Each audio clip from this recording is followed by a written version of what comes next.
బిడ్డలకు ఓహో దేవుడితో మనము ఇది చేసుకుంటే మనం కూడా మనము కాపాడుతారనేది ఇంటి నుంచి స్టార్ట్ అయితే నెక్స్ట్ ఊర్లోకి వస్తుంది. ఊరు బాగుపడితే ఇంకా అట్లే మన కాన్స్టిట్యున్సీ కూడా బాగుపడుతుంది. మేము కూడా పొద్దున్న నుంచి సాయంత్రం నేను నా భార్య 2 బిడ్డలు మాకు మేము నలుగురము రాత్రి కూర్చొని మేము డిస్కస్ చేసేవాళ్ళం. ఏది 15 ఏళ్ళగా. ఇప్పుడు నా భార్య అడ్వకేట్, నేను అడ్వకేట్, నా కూతురు అడ్వకేట్, నా కొడుకు ఇంజనీర్. వాడు వస్తాడు, మేము నలుగురు కూర్చొని ఏమరా ఈరోజు మీ పరిస్థితి అంటే, అబ్బా నాకు ఈరోజు బాబా నాకు ఇట్లా కాపాడు అని నా కొడుకు చెప్తాడు, నా కూతురు చెప్తుంది, నేను చెప్తాను, నా భార్య చెప్తుంది. మేము నలుగురు కూర్చొని సత్సంగం చేసి థ్యాంక్స్ చెప్పుకుంటాం మేము బాబా. ఈరోజు బాబా నా బిడ్డలంతా కాపాడినామని నేను, ఆయమ్మ నా బిడ్డలను కాపాడిన ఆమె, మా వాళ్ళు మా తల్లిదండ్రులు కూడా కాపాడినారని మా బిడ్డలు కూడా మేమందరం థ్యాంక్స్ చెప్పుకొని పడుకునేవాళ్ళం. మేము ఇదే రకంగా మనం కూడా చేయగలిగితే ప్రతి ఇంట్లోనూ రాత్రి పడుకునే ముందు ఒక్కసారి మార్నింగ్ పొద్దున్న నుంచి రాత్రి వరకు మనం ఏం చేసినాము, మనల్ని ఎట్లా కాపాడినాడు అంటే శ్రీరామచంద్రుడు డైరెక్ట్గా రాలేడు. ఎందుకంటే మనకు అరిషడ్ వర్గాలు ఉన్నాయి. అంటే కామ, క్రోధ, లోపం, మదమాత్సర్యాలు మనకు ఉండేంతవరకు దేవుడు కనబడు. ఆ గోడ అవుతుంది మనకు శ్రీరామచంద్రునికి ఆ గోడ తీసేయాలంటే మనం ఈ సత్సంగాలు చేయాలి.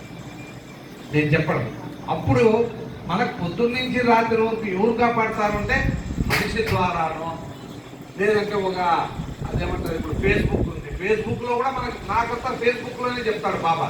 నాకు ఏదైనా కష్టమో వచ్చింది, ఏం బాబా నాకు ఈ కష్టం వచ్చింది అంటే మనిషి అన్నా వచ్చి చెప్తాడు, లేదంటే చక్కని ఫేస్బుక్లో అన్నా వస్తుంది, బాబానే వస్తాడు. నువ్వు ఇట్లా బాధపడద్దు, నీకు ఇట్లా చేస్తా నేను. అది కూడా అనుభవమే. అది మేము 10 మందికి చెప్తాం, ఓహో ఇట్లా జరుగుతుంది.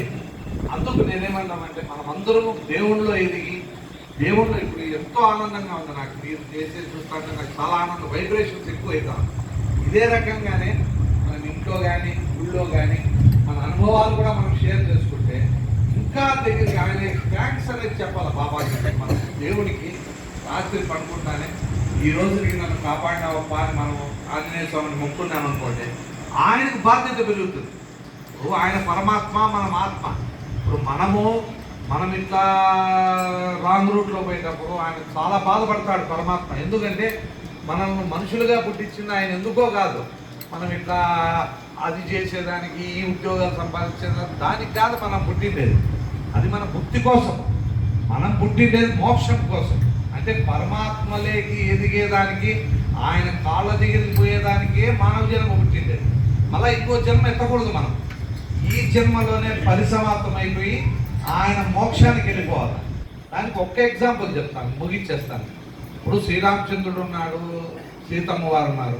వాళ్ళిద్దరూ మహావిష్ణువు, లక్ష్మీ అమ్మవారే వాళ్ళిద్దరూ మన కోసము మానవులుగా పుట్టి, మానవులు ఎట్లా కష్టపడాలా అని పొద్దున్న నుంచి రాత్రి వరకు ఎట్లా కష్టపడాలా అని ఆయన మానవునిగా పుట్టి కష్టపడి, ఆయన అనుకుంటే రావణాసుని చెప్పేది పెద్ద పని కాదు ఆయనకు, మహావిష్ణువు. కానీ మానవుడే అతను చంపాలని ఒకటి పెట్టి ఆయన వచ్చిండేది రావణాసుని చెప్పేదానికి కాదు.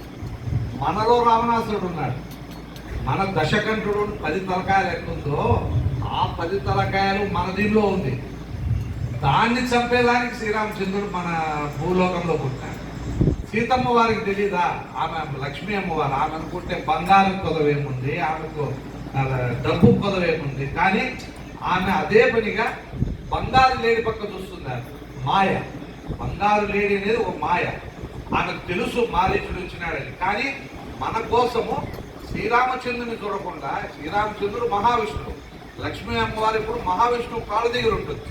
అదే రకంగా శ్రీరామచంద్రుని సేవ చేసేటప్పుడు మారీచుడు రావడము, మారీచుడు అనే వాడిని మాయలో ఆమె చూడడము, ఇమీడియట్గా మహావిష్ణువు ఏమవుతాడు, నువ్వు మాయలేకపోయినావు కాబట్టి ఇప్పుడు నీకు నాకు ఎడబాటు తప్ప. రావణాసుడు రావడము, ఎత్తుకొని పోవడం. ఎత్తుకుపోయినాక కూడా డైరెక్ట్గా పరమాత్మ ఎప్పుడు ఆత్మ దగ్గరికి రాడు. మన పరమాత్మ ఎప్పుడు ఆత్మ దగ్గరికి ఎప్పుడు రాడు, గురువునే పంపిస్తాడు. గురువు పోయి ఈ ఆత్మకు యోగ్యత ఉందా లేదా, పరమాత్మకు చేరే యోగ్యత ఉందా లేదా అనేది గురువే తోలగలరు. కాబట్టి ఆంజనేయ స్వామినే పంపిస్తాడు లంకకు. లంకలో పోయినా కూడా ఆ చెట్టు మీద గురువు కూర్చున్నా కూడా ఇమ్మీడియట్గా సీతమ్మ వారి దగ్గరికి పోడు, ఆత్మ దగ్గరికి పోడు గురువు గమనిస్తాడు.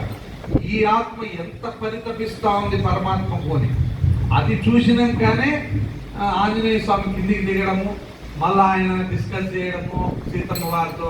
సరే అని చెప్పి మళ్ళా పరమాత్మ దగ్గరికి పోయి, మలానా ఆత్మ మీకోసం పరితపిస్తాం స్వామి, ఇంక మీరు బయలుదేరచ్చును అంటే శ్రీరామచంద్రుడు ఎంత బాధపడినాడంటే అది ఒక భార్య కోసం కాదు ఆయన తపన పడింది, మన ఆత్మల కోసం ఆయన పరితపిస్తూ ఉన్నాడు ప్రతిరోజు.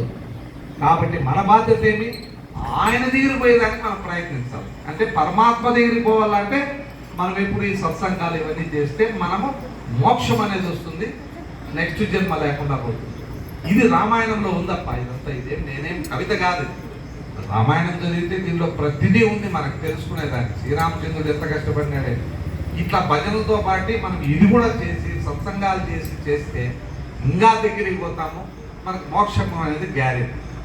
కాబట్టి మీరు చాలా సమయం ఇచ్చినా చాలా సంతోషం. ఇప్పుడు